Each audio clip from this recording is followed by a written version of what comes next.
Yeah.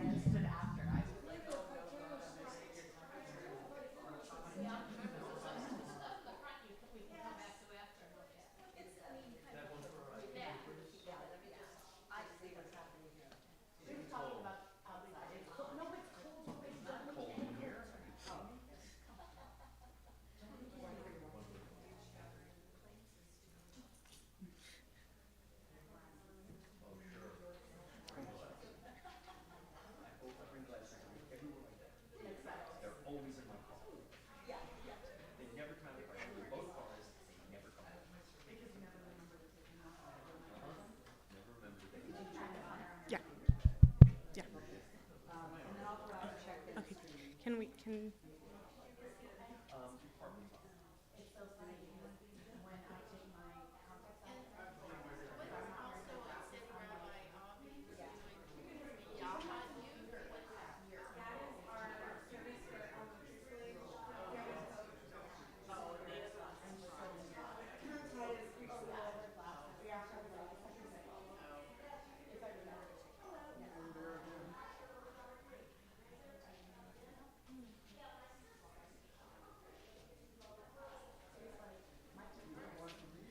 Hi, everyone. We'll get started in about a minute.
Welcome, everyone. Good evening. Welcome to our first of 4 of these sort of high holiday prep, sort of intro to Judaism 2.0, a little bit of a mixing of what we're doing for this Seeds of Wisdom series with our 4 rabbis here. You all should have gotten a handout, and if you're watching online, here's how you find the handout. Go to the email, the high holiday email that was sent yesterday from Valley Beth Shalom. Go under my message, and then go under where it says Seeds of Wisdom. Underneath where it says click here to RSVP, there's a link to the handout so you can click on it, open it, have it in another screen. Because I always like to begin with the blessing for learning and Torah study, and we're going to be doing some learning for the next little bit. So I like to sing it, so please join in with me if you're comfortable. Otherwise, just be here with us as we are giving some gratitude for the opportunity to learn together. Nai, nai, nai, nai, nai, nai, nai, nai, nai. Nai, nai, nai, nai, nai, nai, nai, nai, nai, nai. Nai, nai, nai, nai, nai, nai, nai, nai, nai. Nai, nai, nai, nai, nai, nai, nai, nai, nai, nai. Baruch atah Adonai Eloheinu melech haolam asher kiddushanu b'mitzvotav v'tzivanu la'asok b'divrei Torah, la'asok b'divrei Torah, hafoch ba ve'hafoch ba, la'asok b'divrei Torah. Nai, nai, nai, nai, nai.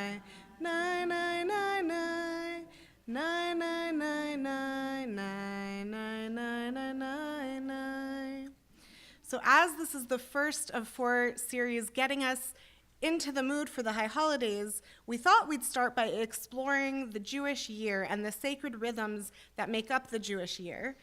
And I shared in my message in the email that went out yesterday a little story that I figured I'd share again to open this evening, because the email just went out yesterday, so maybe you didn't get a chance to read it yet, and if you did, then you'll just hear it again. So I spent a year in Israel, actually, for rabbinical school. We were going to study in the fall and spring semester, so some people were just there for 9 months. I wanted to be there. I didn't quite make it to a full 12 months, but what I really wanted to do was to be there for the full Jewish calendar year. I wanted to experience every holiday and every holy day in Israel, so I ended up being there for about 11 months. And something special happened on the one night in the entire 11 months I was there that I chose to go see a movie in a movie theater, because it was a little bit of a busy year. So I had one night at a movie theater. It was a late Saturday night movie after Shabbat was over, and I saw this movie, and then as I was leaving, one of the movie theater workers was cleaning up some popcorn in the row in front of me, and he smiled at me, and he said Shavua Tov, which to him is the most casual thing, I'm sure. It's like, Shavua Tov literally means to have a good week. And, I actually shared the story. I was so touched by it. I shared the story with my mom later, and she said, but isn't that just like, if you're in LA and you go see a movie and they say, have a good night, isn't it just the same thing? And I said, but it brought me pause, because we say Shavua Tov at the end of Havdalah when we're acknowledging the transition from the holy day of Shabbat into the regular week. And so there was something really that made me feel at home by that interaction, even though for him it was maybe just nothing. And I'm sure he forgot by now, several years later. But to me, it really stuck with me, because it was just acknowledging that in Israel, the time really goes to the beat of the Jewish year. And we as Jews, whether we live in Israel or not, which most of us do not, we get to experience that rhythm by going through a Jewish year, whether it's that we're observing Shabbat weekly, whether it's that we're observing the holidays that come up throughout the year, whether it's that we're fasting on the fast days, which there are many of. So there's all these ways. So on the source sheet, there's a nice image of a calendar, of a Jewish calendar, which includes the Hebrew months and where they fall according to the secular calendar, which, just a review, I'm sure many of you know that the Hebrew Jewish calendar goes according to the moon cycle, while the calendar we use in the States goes according to the solar cycle. So it doesn't always line up. But here are some of the major holidays within the months of the year. I also wanted to share a calendar that many clergy and Jewish professionals use. We refer to it as the Luach, which means literally the calendar, and it is a book that looks like this.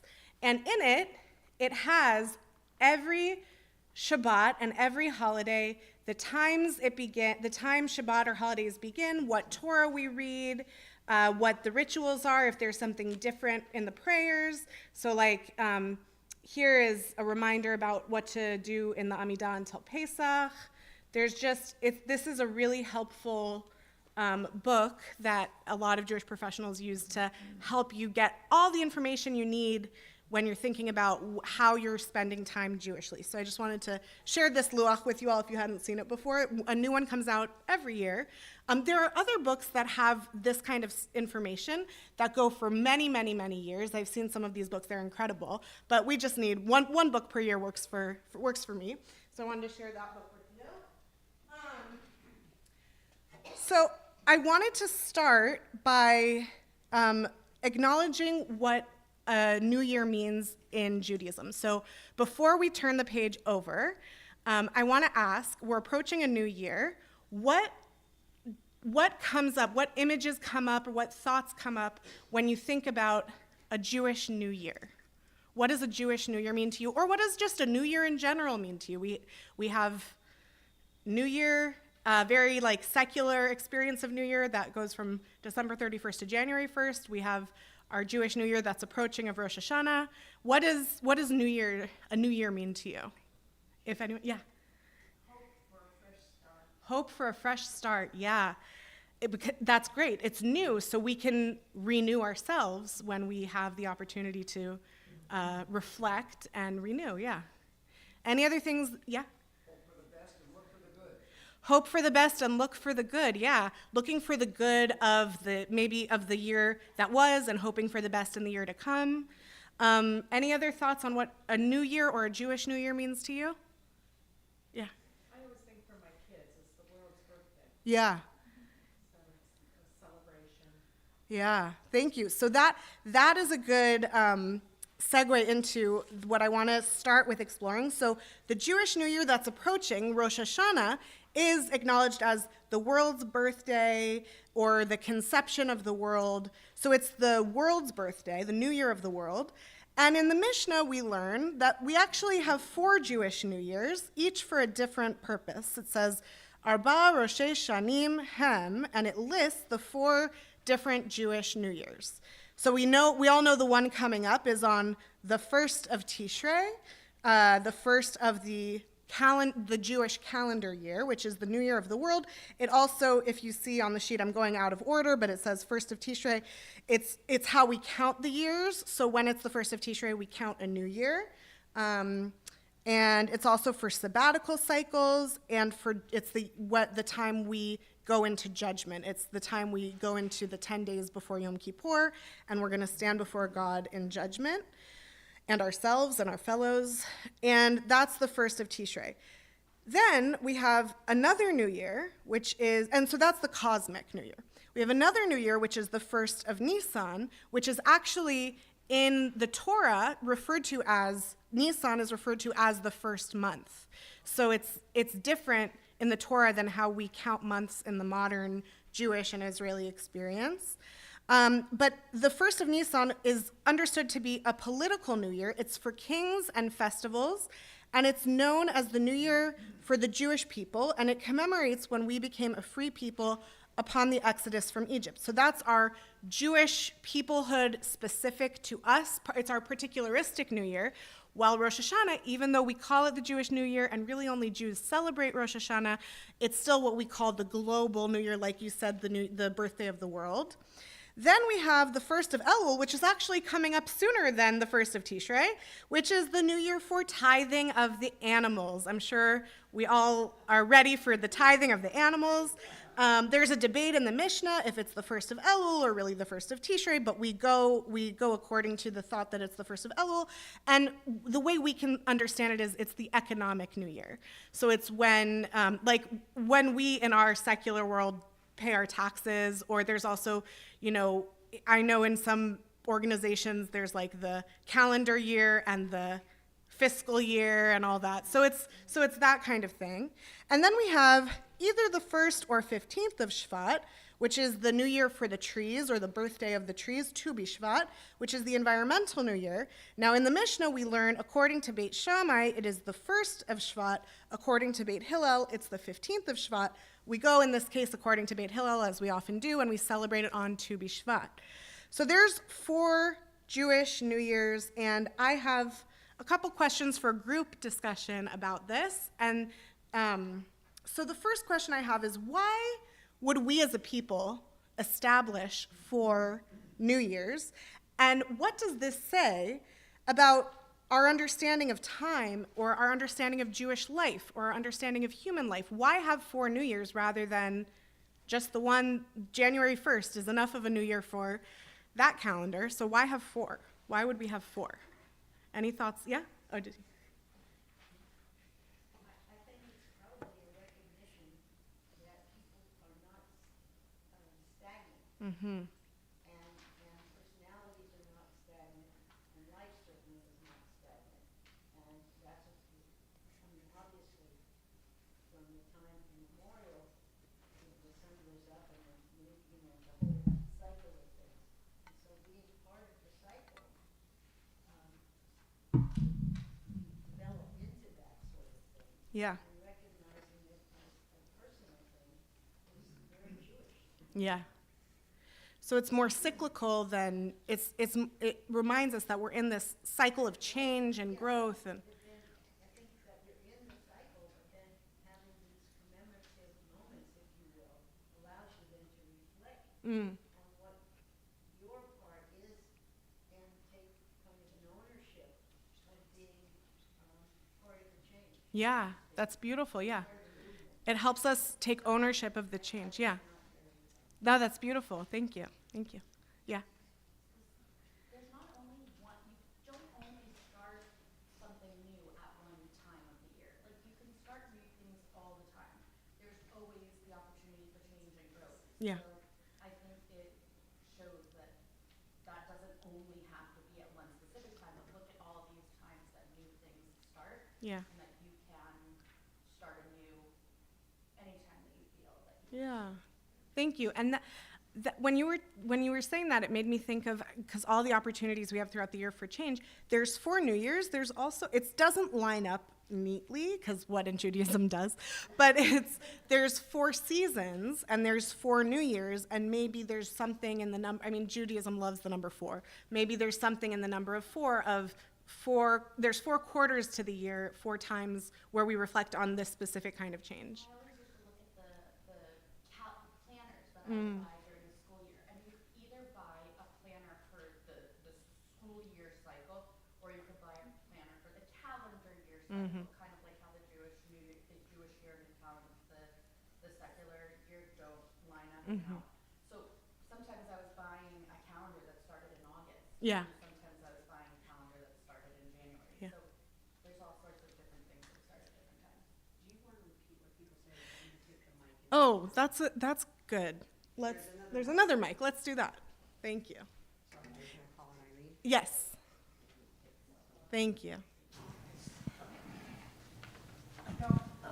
I was just going to say that I think having the 4 New Years shows the importance of these different things. It's the importance of the environment and nature. It's important animals. It's, each thing, when we became a people, I think it extra emphasizes each of these 4 things in our history. Yeah.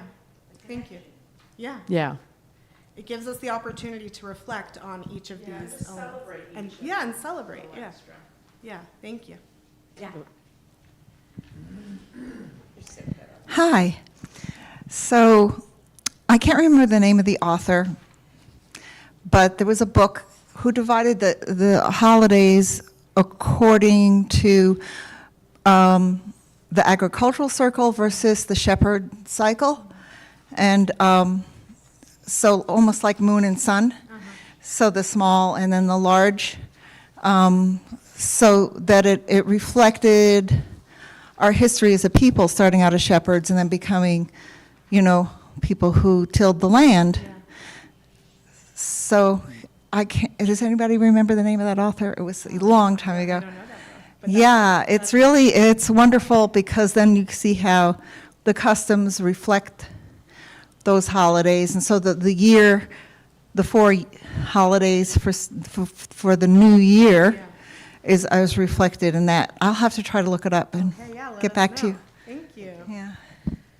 Another thing I wanted to do, so we have these 4 New Years. One other thing I want us to focus a little more in on is why we would have Nisan, which is the new year for freedom and peoplehood. And then we also have Tishrei, the new year of judgment and the world. And one is in spring and one is in fall.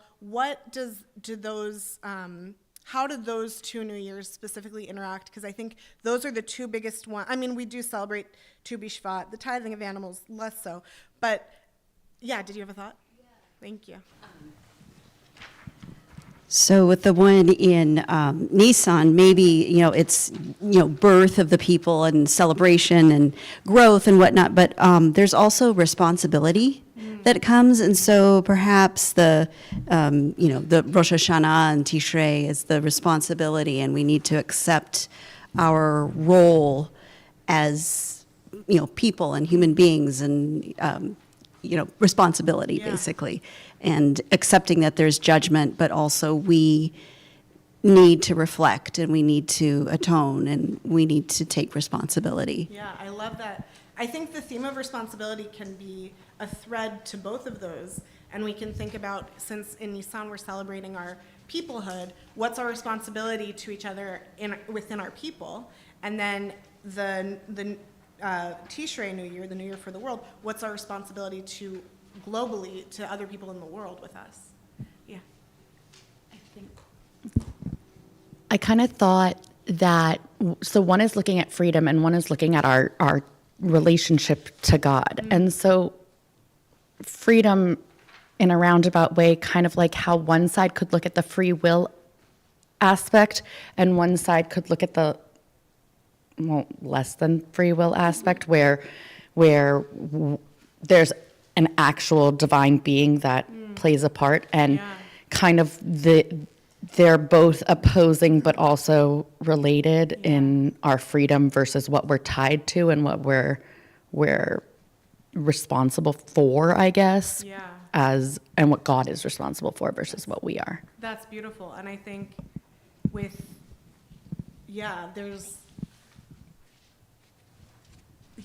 that's really interesting. I like that a lot. Yeah. That's making me think. So I put in the source sheet a reflection question. This is not something I expect anyone to answer and share with us, just something for you to think about maybe in the coming week or as we approach the high holidays, is since we've been discussing that Jewish time has more than one beginning, just something to think about is which part of all of our lives is asking for a new start right now. So we have these categories of political, economic, cosmic, environmental, but maybe you have something within those categories, maybe you have something in a different category that you need a new start, and you can have a new start on the 1st of Elul, you can have a new start on the 1st of Tishrei, however you want to understand it. Just something that it's just, think of it as an opportunity. Oh, thank you. Think of it as an opportunity to start the reflection process as we enter into Elul, where we really start doing cheshbon hanefesh, the accounting for our soul in preparation for the high holidays. So this is just an opportunity to think about what you might want to have as a new start right now. We're gonna shift gears now to briefly talk about 18 of our holidays, because 18 is a good Jewish number. This is another book I wanted to share about, a really interesting book. It's called My Jewish Year, 18 Holidays, One Wandering Jew by Abigail Pogrebin. So she decided, she's a secular Jew who then affiliated with a Reform synagogue and made a decision to observe all of the Jewish holidays and all of the fast days, and which some of us do. She acknowledges there are people that do this every year, so it's not this big of a deal for them. But for me, who hasn't really done it, was a big deal, such a big deal for her that she wrote a book about it.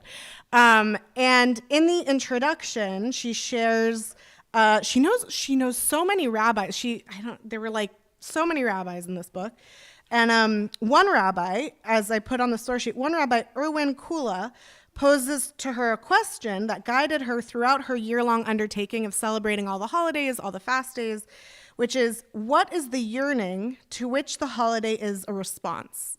So I thought, since we all have, you have the calendar of these holidays on the front of the source sheet, and we all have somewhat of an understanding of what each one is, that our deeper dive into the holidays could start with what do each of these holidays respond to in terms of a human yearning? Now, I listed some ideas. This is by no means a comprehensive list. This is just some of the thoughts I had, and I'd be curious to hear if, while we go through the list, maybe you think, oh, it's really an important yearning that this holiday or this day reaches out, then raise your hand, let me know. But here's a list. I start with Shabbat. Now, Shabbat is, we're talking about the sacred rhythms of the year. Shabbat is our weekly sacred rhythm. It is our, here's a fun little Jewish trivia fact for you. Not that we're so into Jewish trivia, but here's a little Jewish trivia fact.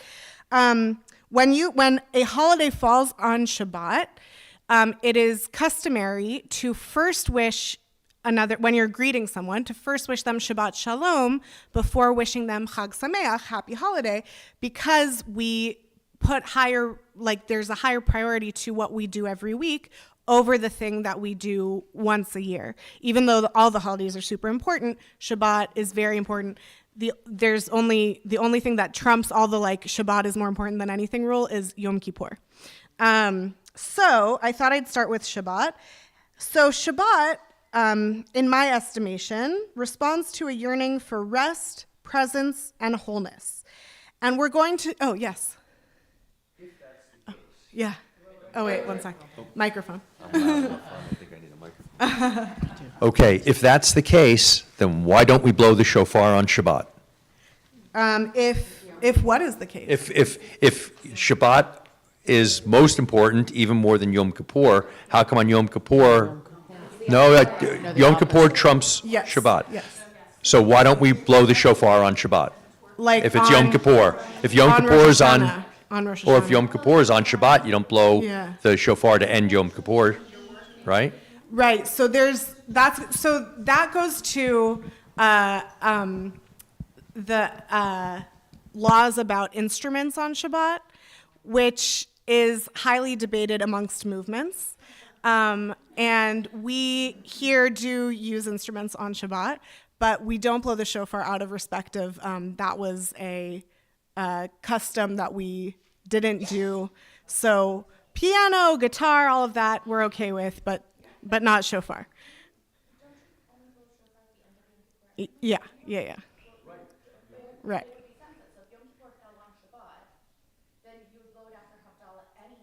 Right. You'd be blowing it after the Havdalah for Yom Kippur, you'd also be blowing it after the Havdalah for Shabbat, and it would be irrelevant. Right. Well, anyway. Okay, so any other thoughts in terms of Shabbat being a yearning for rest, presence, and wholeness? Anything else that it responds to? Yeah? Oh.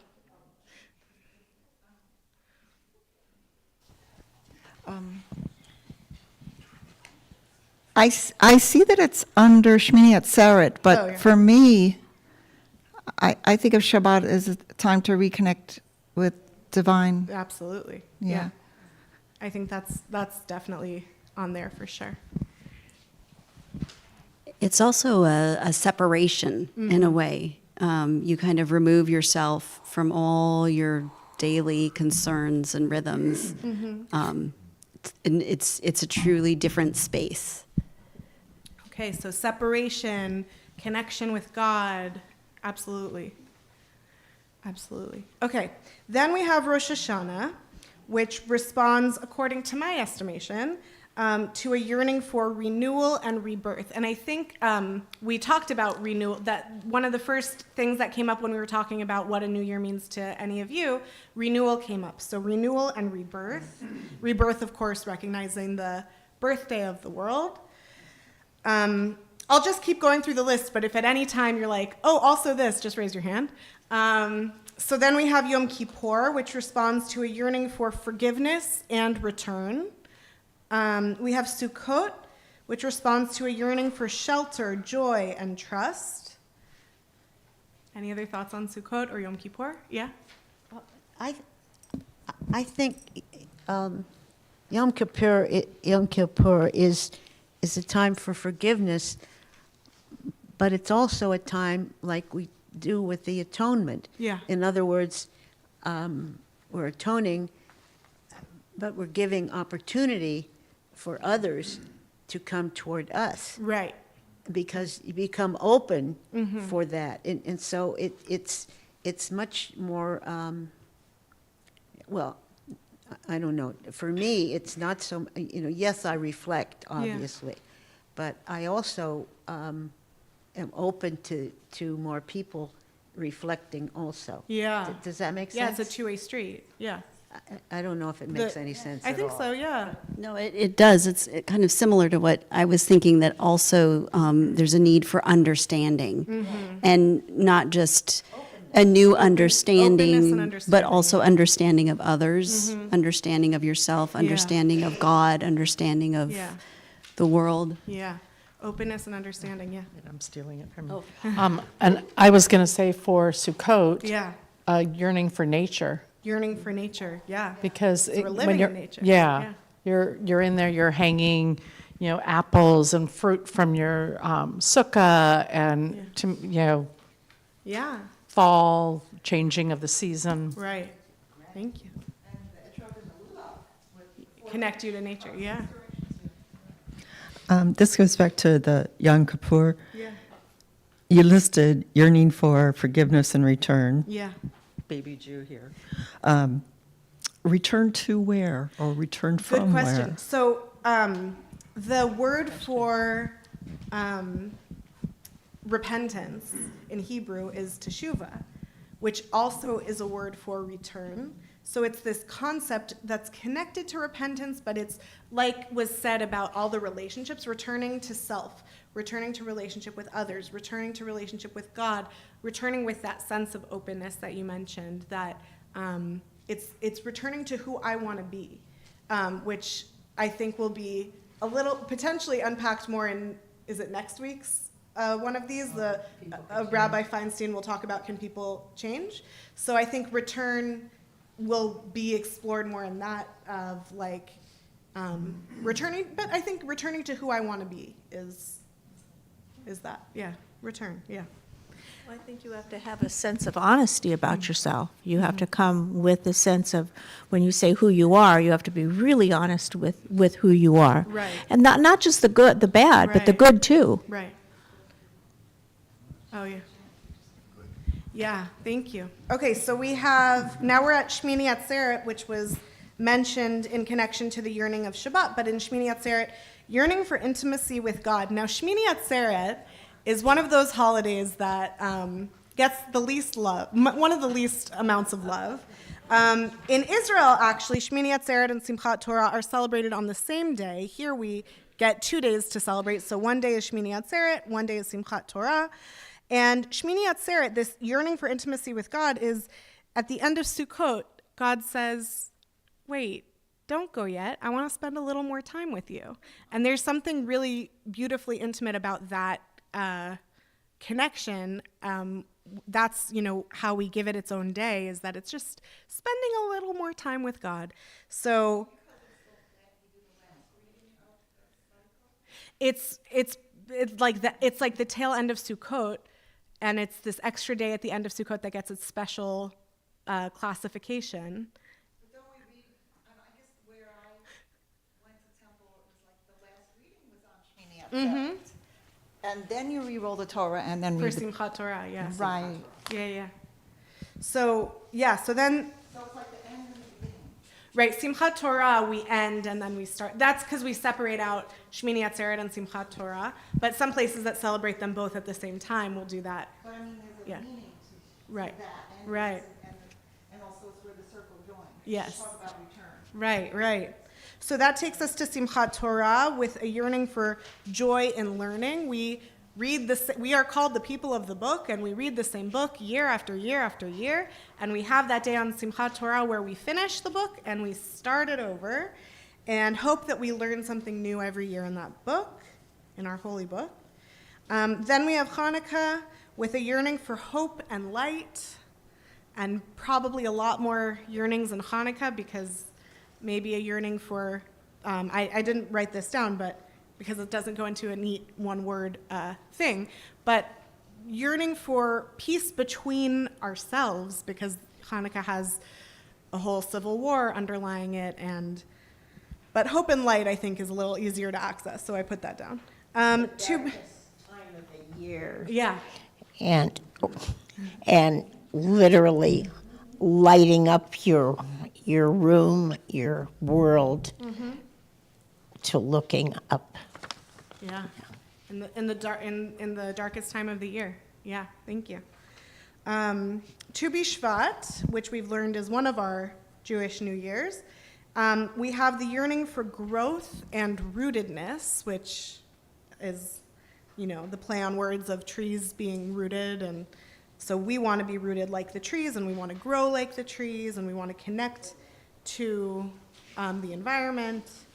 And then Purim is an interesting one. I put yearning for reversal and revealing hidden truths. I don't know if anyone has yearning for reversal, but I have a yearning sometimes of like If something isn't necessarily going the way I expected, and then something happens and it gets turned on its head, because life is so unexpected like that, I think there is, I find that yearning, so I don't know if anyone can relate to that, but I thought of reversal being a good one. Kind of related to that in a sense, we also have a yearning for silliness sometimes, and Yeah.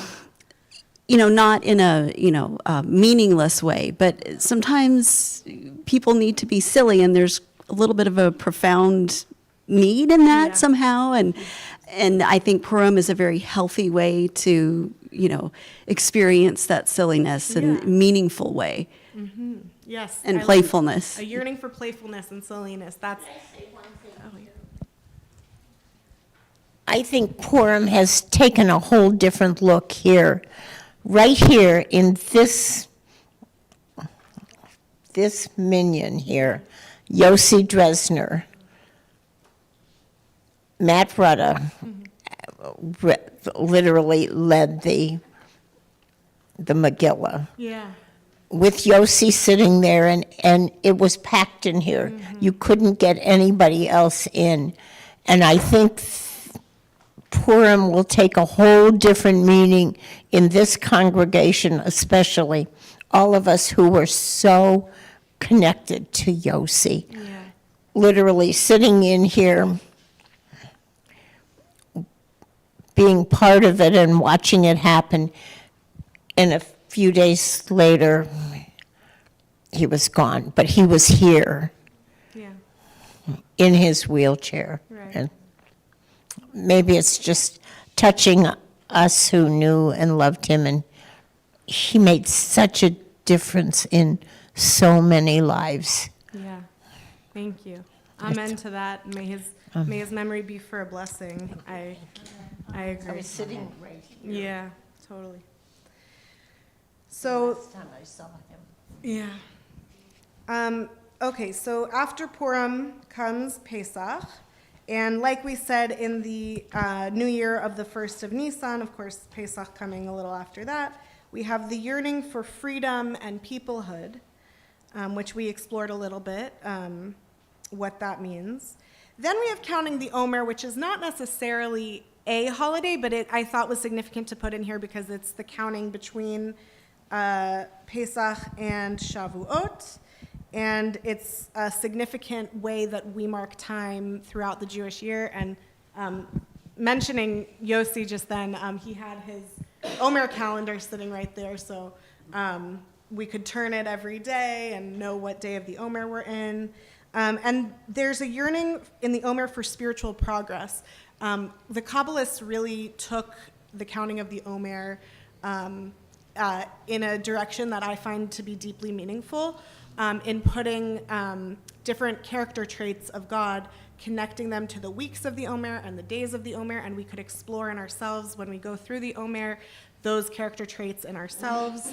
So I think it's a really spiritual time of the year. Of course, all of these holidays are spiritual, but the counting of the Omer has its special extra Kabbalistic lens that we're looking through. Then we have the three modern holidays, the Yoms, as we call them. Yom HaShoah, which where we remember the Holocaust and what happened there. There's a yearning for memory with meaning and dignity in grief.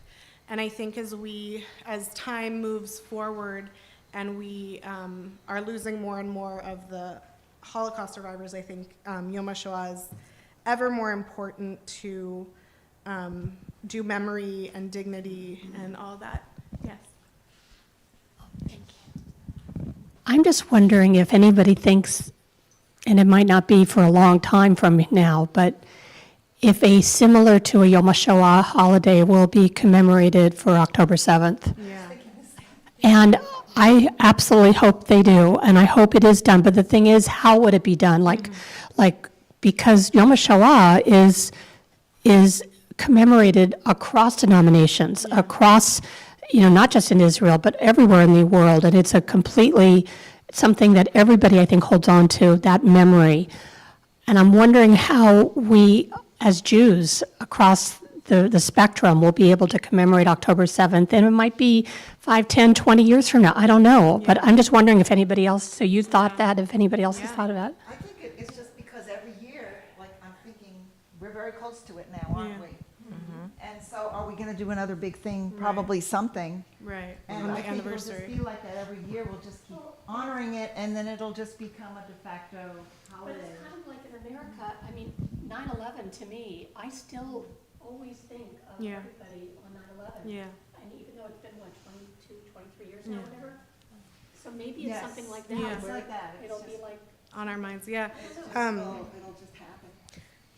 I think that I think that there's opportunities on the anniversary of October 7th, and I also think Yom HaZikaron, which is our next one, that's certainly going to be there already is a different experience of Yom HaZikaron since we've been in this war for so long now. There's more and more families that are touched by the loss. So I think, but I do think there will be eventually something. But going to Yom HaZikaron, thank you for bringing that up. That's really important, especially because these three are modern, these three are 20th century.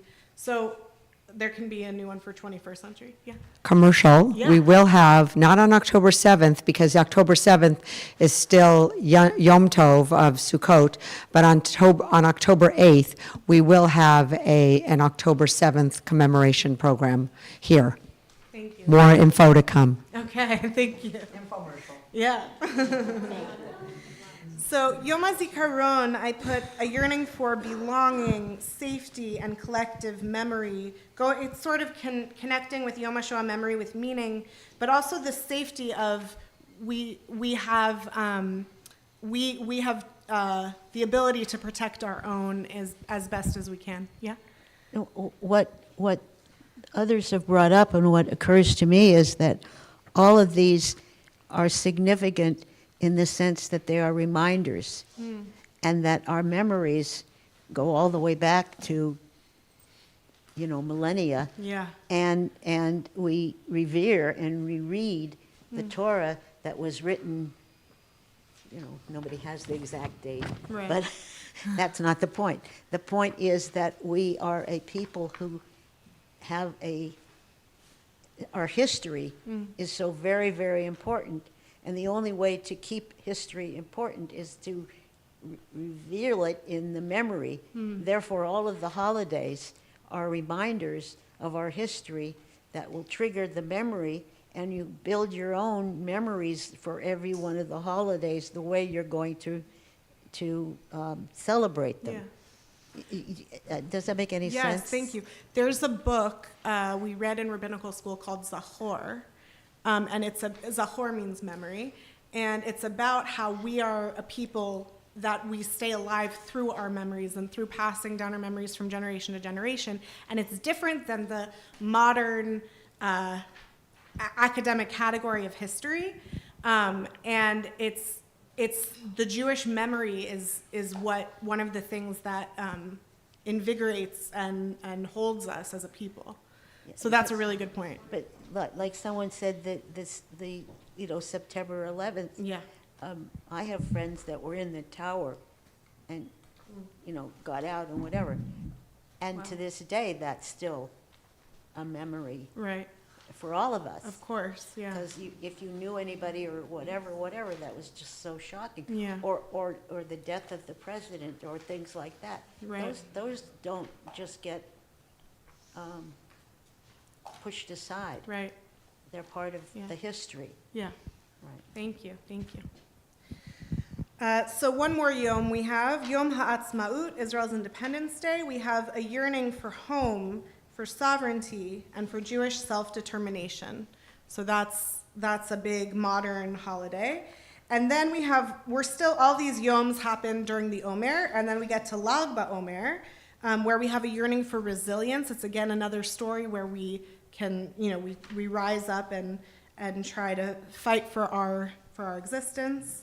And then Celebrate. and celebrate, during the Omer, And then we finally reach Shavuot, which is our yearning where we celebrate receiving the Ten Commandments, receiving the Torah, and we it's a response to yearning for revelation and purpose. So at Pesach, we become this free people.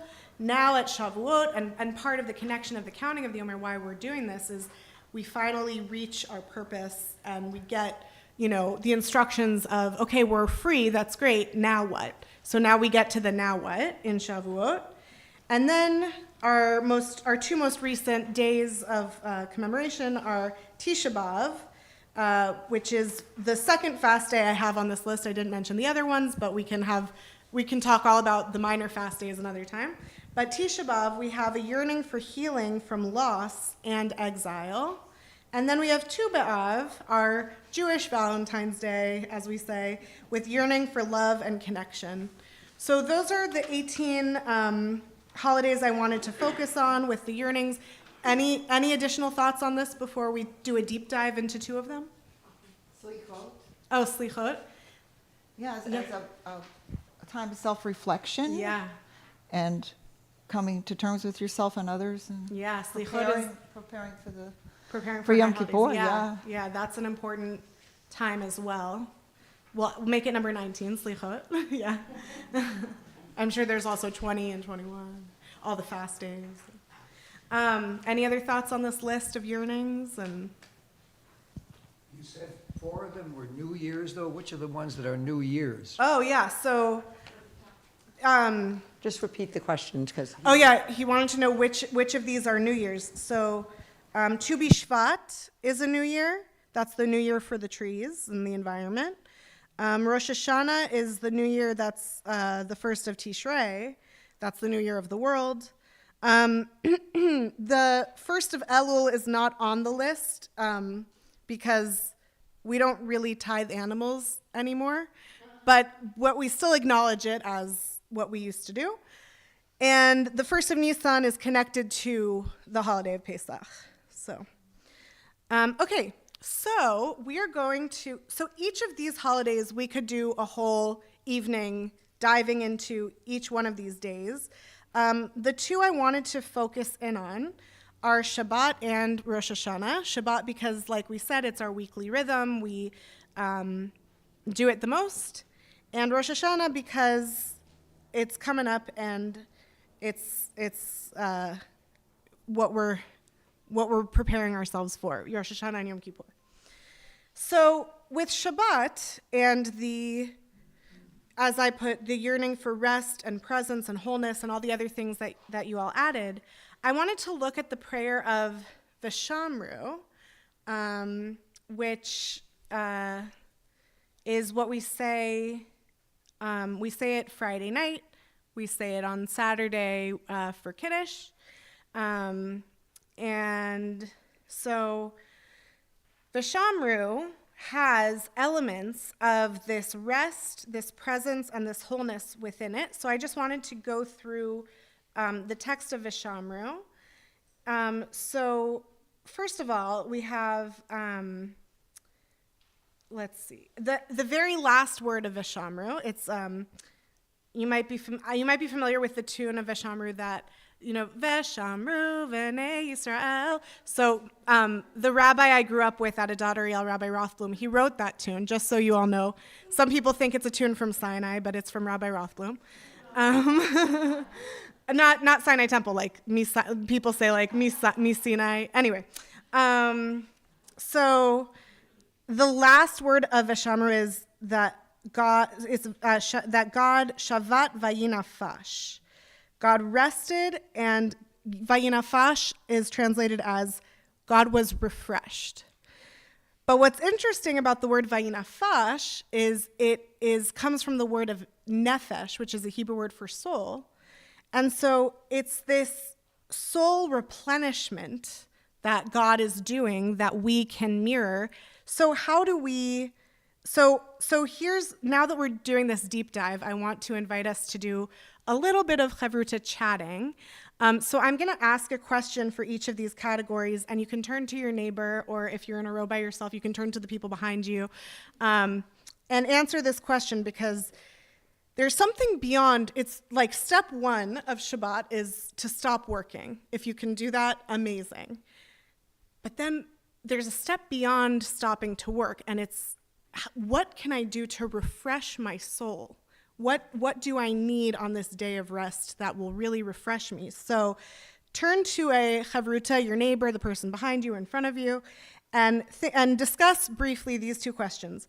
What kind of rest actually refreshes your soul, and what does your soul need to rest from?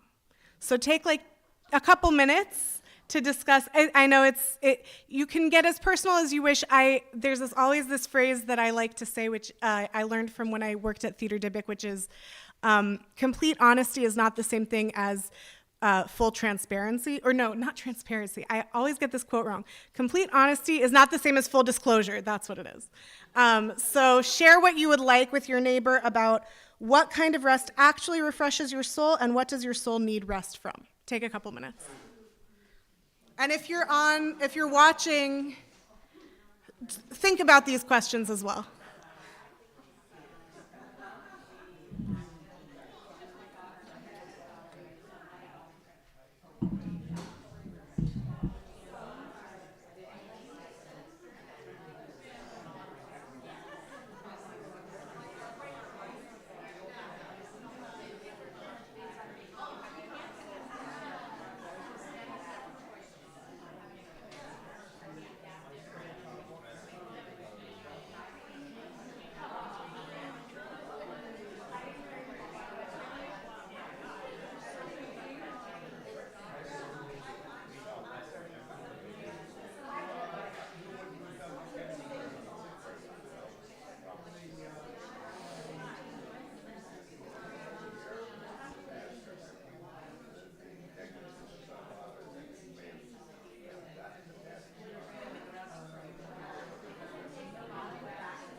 Okay, take about 1 more minute to wrap up what you're saying.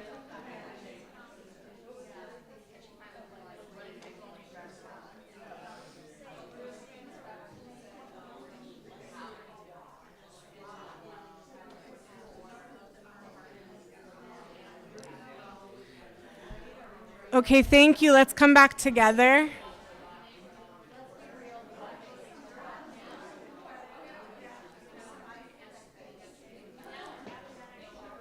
Okay, thank you, everyone.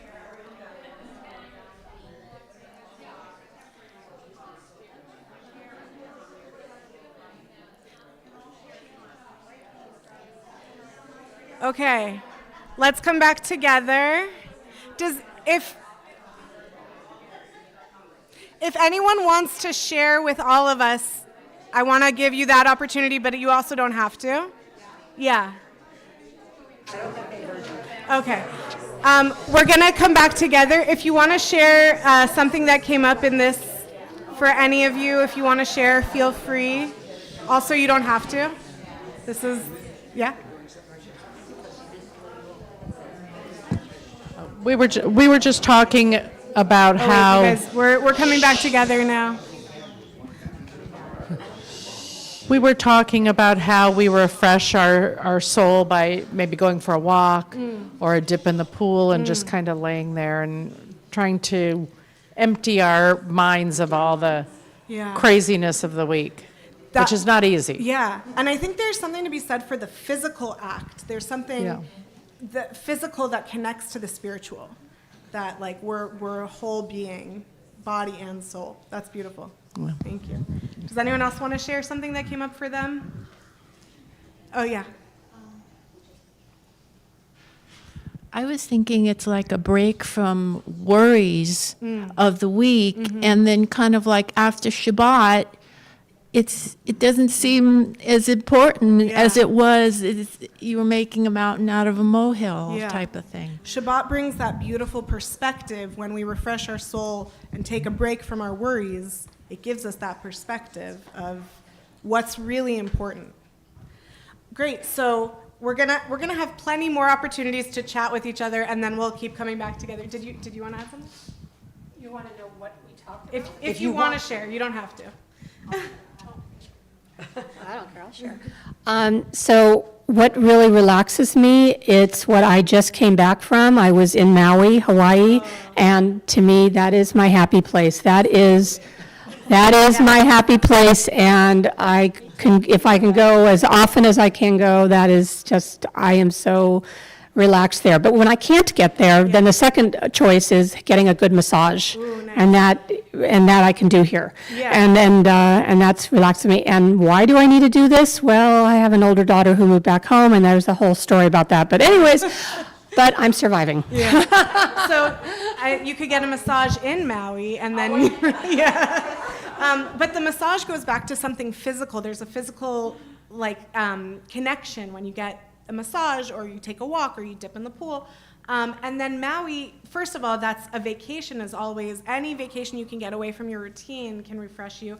And it's the beach. So the beach is also the nature of the beach, whether you want to be by the beach, whether you want to be in the mountains, whatever nature, or in a forest, whatever nature speaks to you. The desert, the desert in Israel is beautiful. So yeah, that's beautiful. Thank you. So that's a little bit of how we can think about rest in terms of Shabbat and Vashamru and Vayinafash, refreshing our soul.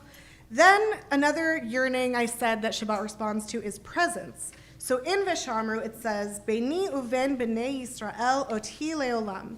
Between God and the people of Israel, this is a sign forever. Shabbat is a sign forever. So this Shabbat being an ot, a sign, speaks to the two-way relationship that actually was mentioned in terms of connection with God. That also is a yearning for Shabbat.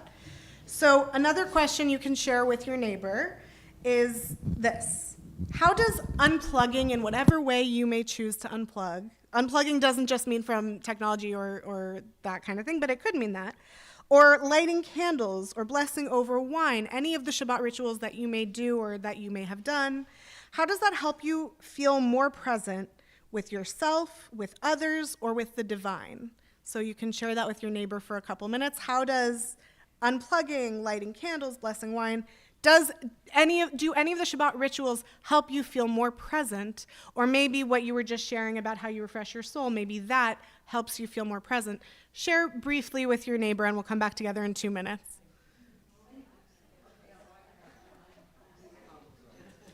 And yes, think about this at home as well.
Take another minute to share with your chavruta, your neighbor. I said take another minute to wrap up.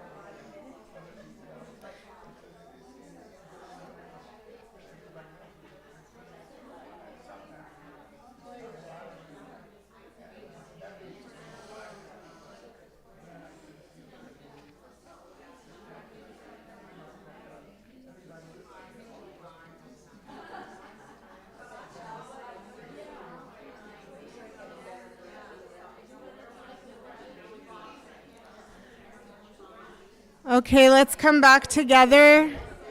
If anyone wants to share what Shabbat ritual makes you feel more present, or what soul refreshing ritual makes you feel more present, we'll come back together and hear if anyone wants to share on that one. I know.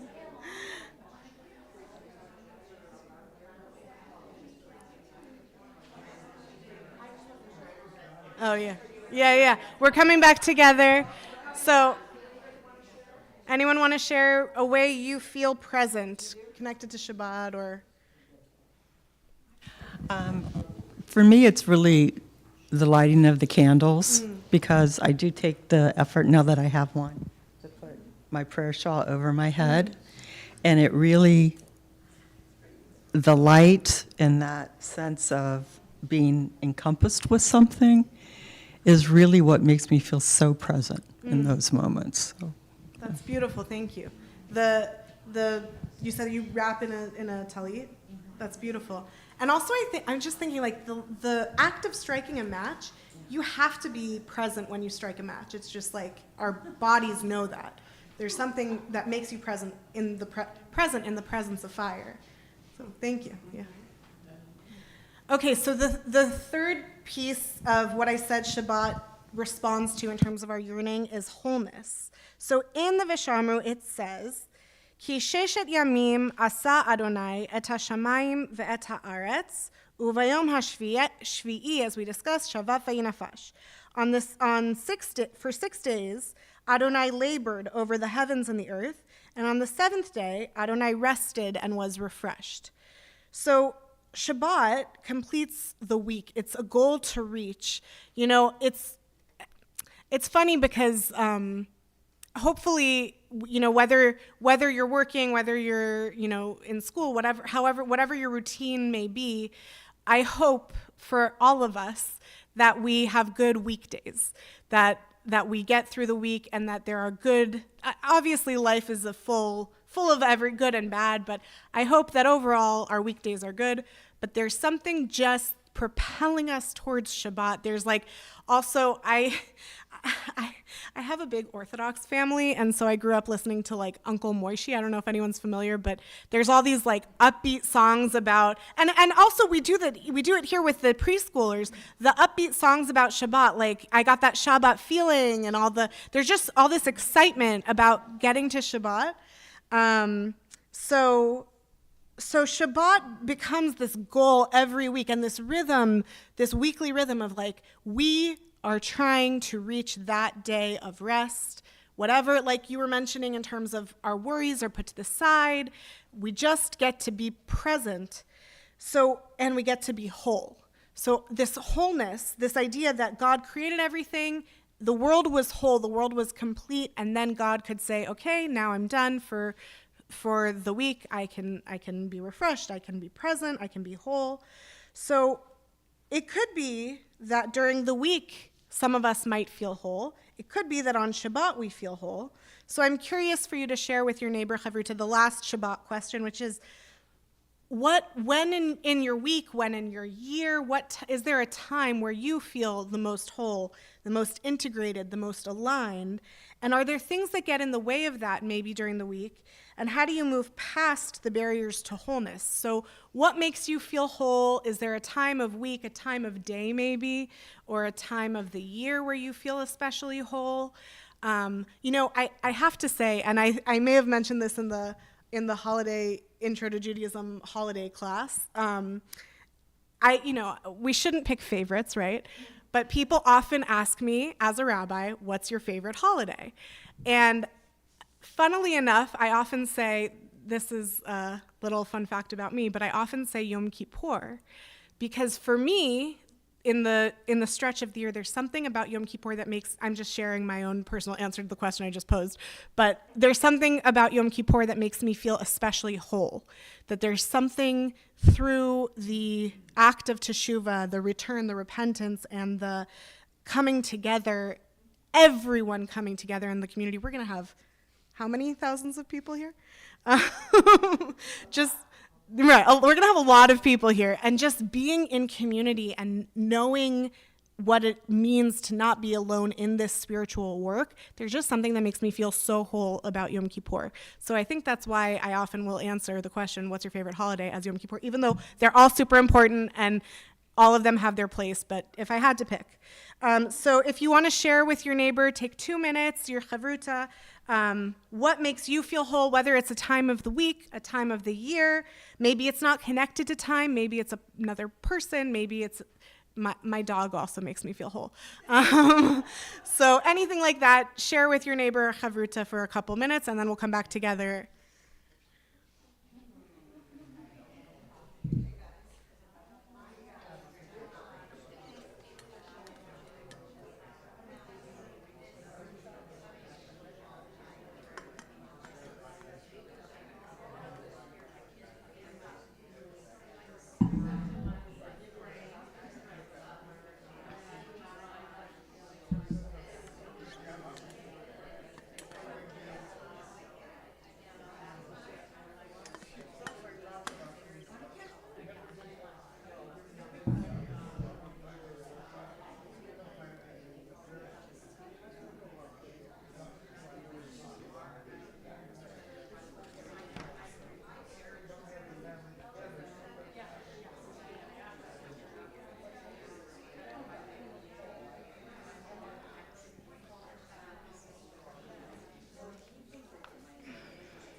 Take 1 more minute to share with the person near you.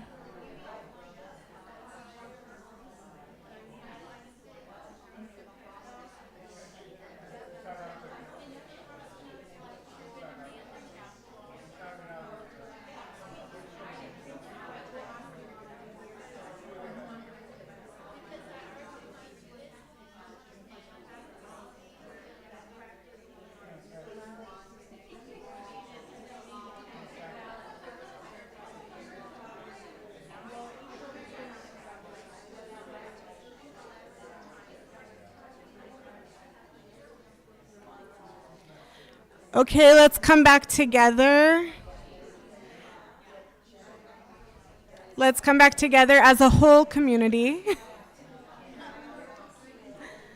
Does anyone want to share something about when or where or how they feel this sense of wholeness?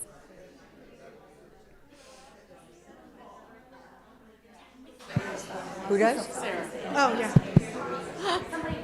Okay, we're coming back together to share a little bit.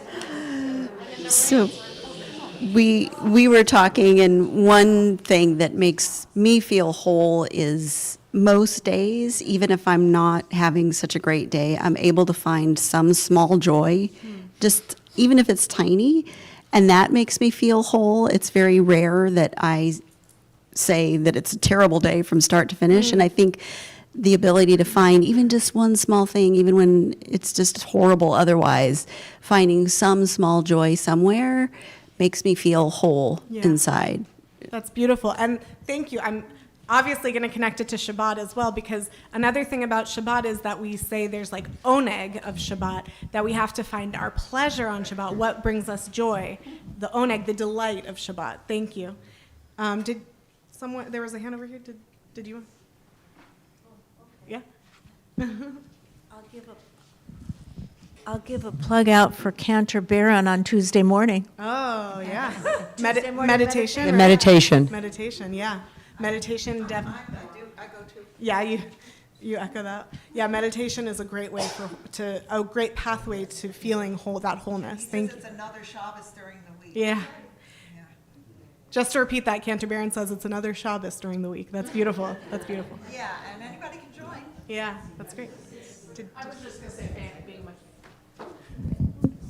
when my kids are over, even if we're just sitting on the couch doing nothing, that's when I think I feel that wholeness, having them all part of my life. That's beautiful. And he agreed with you.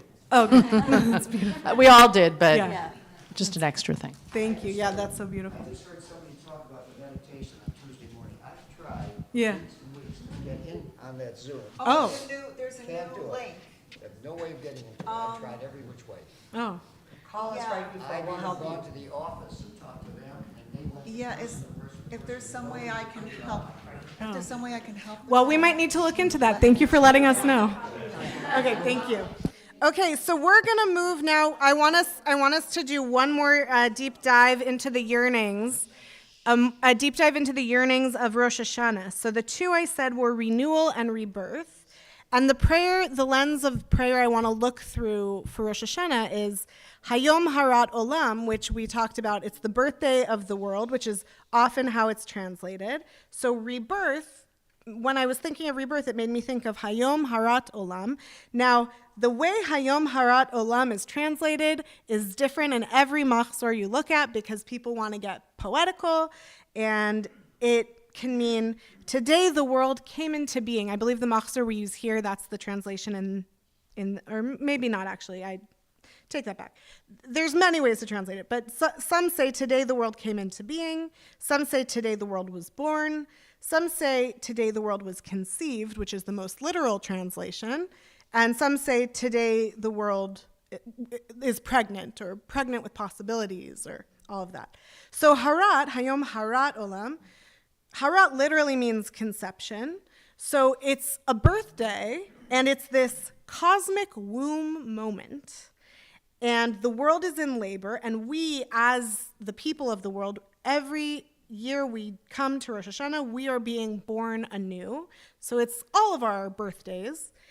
And this prayer imagines Rosh Hashanah both as the anniversary of creation and also as this continuous act of becoming. Each year, creation is renewed, and so are we. It's this rebirth of the world, rebirth of us. So Hayom Harat Olam acknowledges the hope that we can start again. We are not finished, as was said, we're not stagnant, we're not fixed in place. So the question to share with your chavruta, with your neighbor, is and it's sort of similar to the question that I asked about what part of your life is asking for a new start. If you had some time to think about that, this question is sort of similar to that. What in your life wants to be born this year? What needs to come out of the womb of potential and into the light of day? Is there something that you think in your life is currently pregnant with possibilities, and you think this year is the year for this possibility to open up? So take a moment, 2 minutes with your chavruta, with your neighbor, and share what you hope will come to fruition this year. What in your life wants to be born this year is the question. Okay. Take a moment to think about it and share with your neighbor.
Take 1 more minute to share with your chavruta.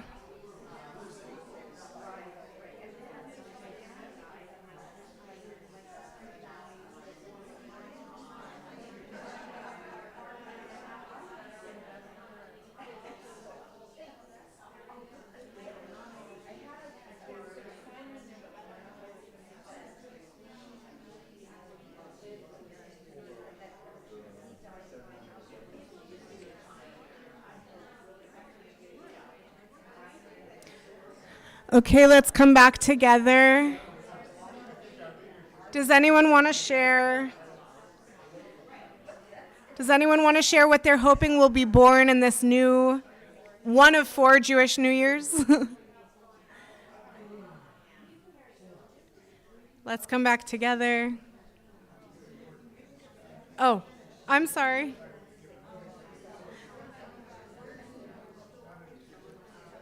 I'm not sure.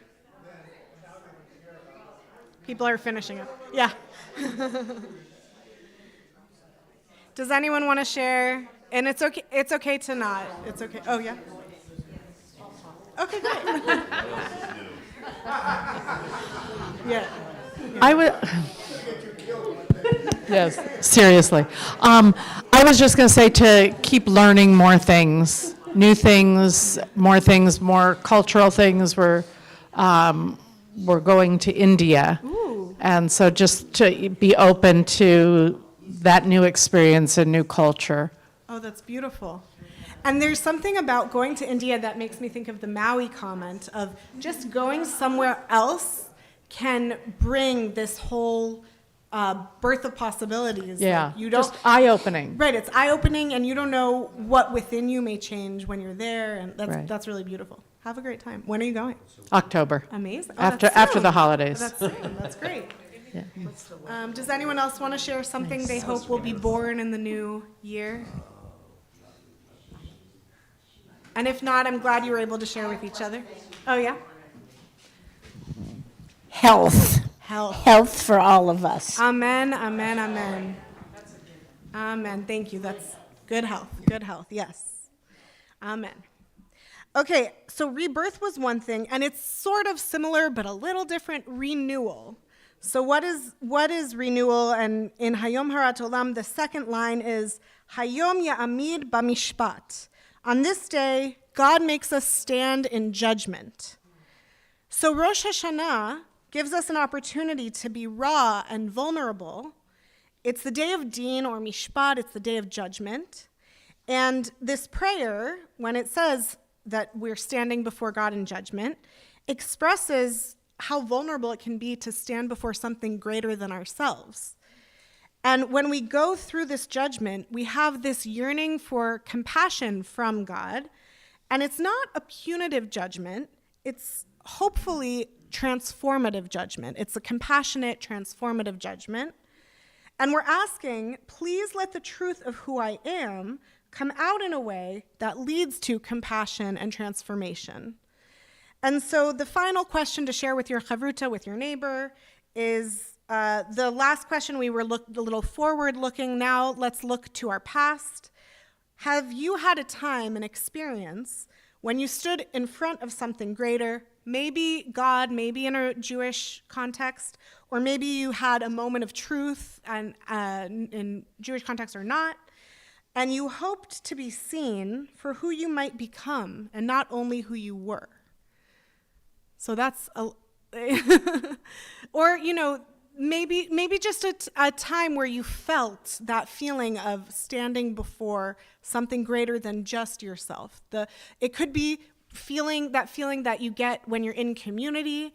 It could be that feeling you get when you're in nature. It could be that feeling you get when you're with your family or with a special person. Anything like this.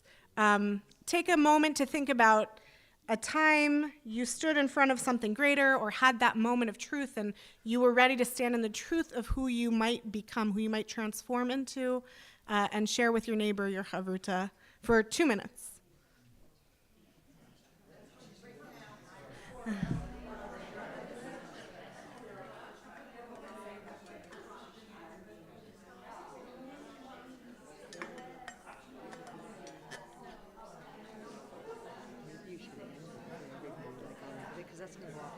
Yeah. And then give them a question so they can keep talking because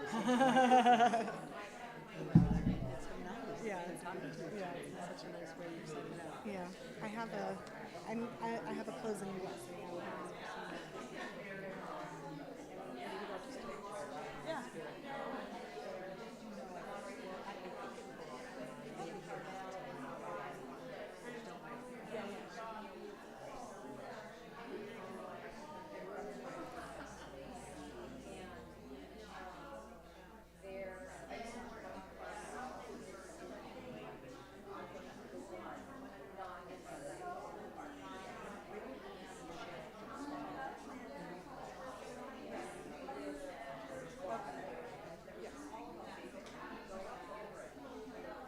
unless there's. I think we have time. Yeah.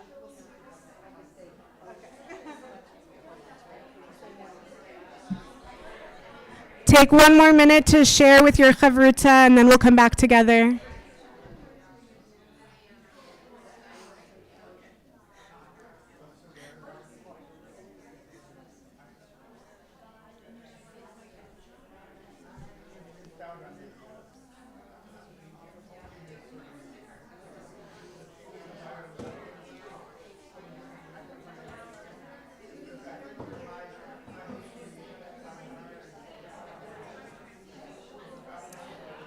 Beautiful. Okay, let's come back together.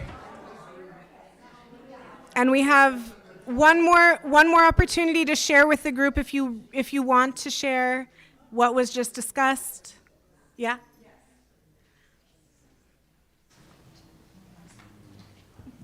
So I don't know if this is quite the response you were, looking for, but last year I was in Arizona with family, and it was the time when we could watch the moon rise.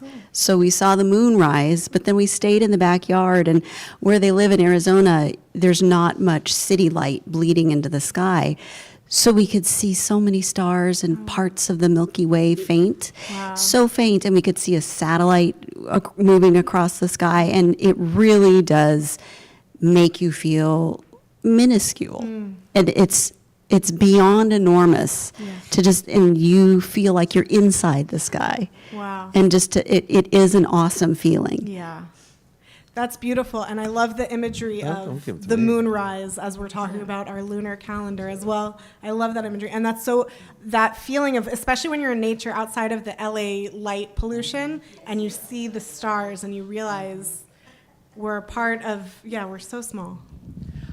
I was going to say, I immediately thought like the Grand Canyon or any of these things that are just so, you look and it's like, how was that ever created? Yeah. I mean, it's just so awe-inspiring, I guess.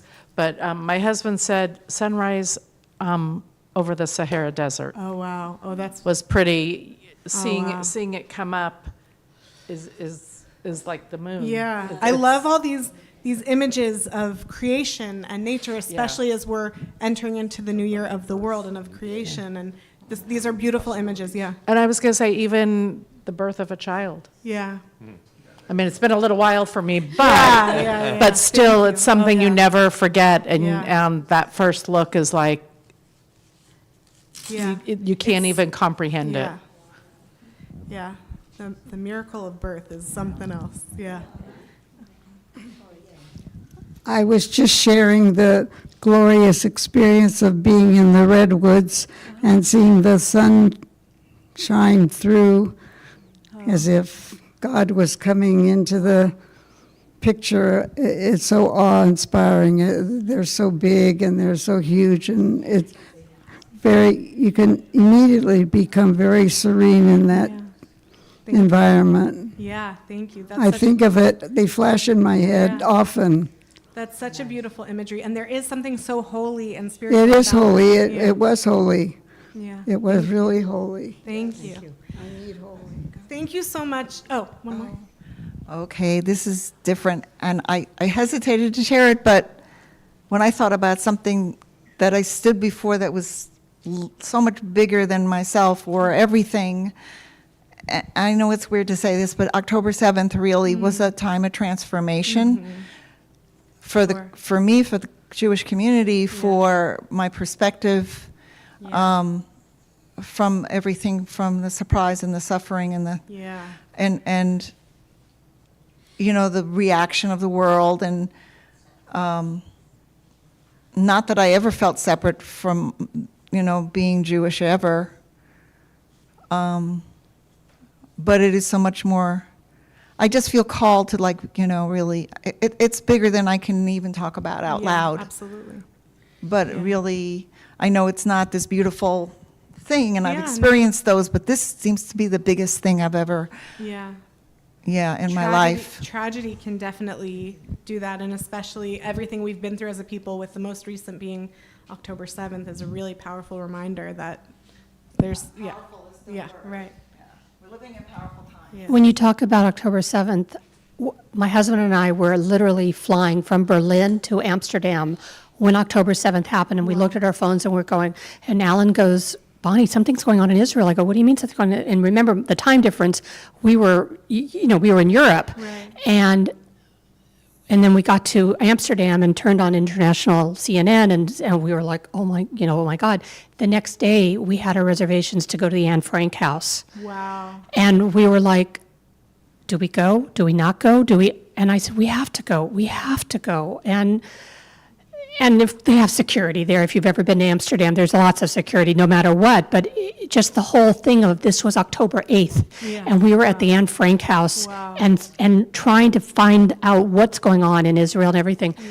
I will never forget it, ever, ever, ever. Thank you for sharing that. That sounds like a powerful experience, and yeah. So I hope that going through these two holidays with a prayer, Shabbat with the Vishamar prayer and Rosh Hashanah with the Hayom Harat Olam prayer, just serves as an opportunity to say that each of these holidays and these yoms and the counting of the Omer all have we have so much text and liturgy and sources abound on all of these. And so all it takes is just taking one prayer, one text about any of these holidays, and we can do a deep dive and really understand the yearning and the connection and what we can get out of each of these days. And we have here at Valley Beth Shalom, we have programming for all of it, right? So lots of opportunities over the course of the year to celebrate together and to be together on the more mournful days. So I want to close with a blessing for all of us here and all of you online, in reflection of the sacred rhythms of the Jewish year and in hopeful looking ahead at the Jewish year that's soon to be upon us. May we go forward from this learning with open eyes and a soft heart, attuned to the rhythms of the Jewish year, seasons of planting and of harvest, days of awe and of joy, moments of rest, renewal, return, and revelation. May we find within these ancient cycles our own sacred rhythms, the beats of our own becomings, the pulses of our own purposes, the breath that brings us back to ourselves. And may the turning of the year, the calendar we follow, become a compass to guide us toward wholeness, toward holiness, toward home. Thank you all so much. Thank you.